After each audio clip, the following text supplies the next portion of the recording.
नमस्कार मंडळी. तर हे आहेत या वर्षीचे फणसाचे गरे. जेव्हा फणस पहिल्यांदा येतो वर्षाने तेव्हा ते गरे खायला खरंच खूप मजा येते. आणि आईने असे गरे काढून दिले तर ते मी मधून सगळे कट करून घेणार आहे. आणि फणसाचे गरे काढले की लगेच त्याची भाजी बनवायची. जास्त वेळ बाहेर राहिले तर ते कडवट होतात. तर सगळे गरे कट करून घेतले आणि पाण्याने मी स्वच्छ धुवून घेते. आणि फोडणीसाठी आपल्याला कढीपत्ता लागणार आहे, तर आमच्या झाडाचाच घरचा कढीपत्ता काढला. आणि आता चुलीवर कढई ठेवून त्याच्यात तेल टाकून घेतले. तेल थोडंसं गरम झालं की त्याच्यात मोहरी आणि आपल्याला फोडणीसाठी जे लागतात ते मसाले सगळे टाकून घेतले. हळद, तिखट, गरम मसाला वगैरे. आणि इकडे माझी चूल जास्तच पेटली तर मी कढई उतरून घेतली.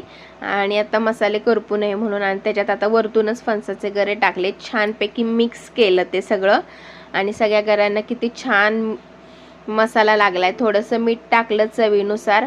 आणि फणसाच्या ज्या बिया असतात आतल्या त्या शिजसपर्यंत अगदी थोडंसं पाणी टाकायचं, अर्धा ग्लास. आणि त्याच्यात आपलं घरचं वाटप ओल्या खोबऱ्याचं ते पण अगदी थोडंसंच टाकायचं. आणि मस्तपैकी झाकण मारून पाणी आटसपर्यंत शिजवून घ्यायचं. आणि असं गरमागरम फणसाचे गरे केळीच्या पानावर खरंच खायला खूप छान लागतात.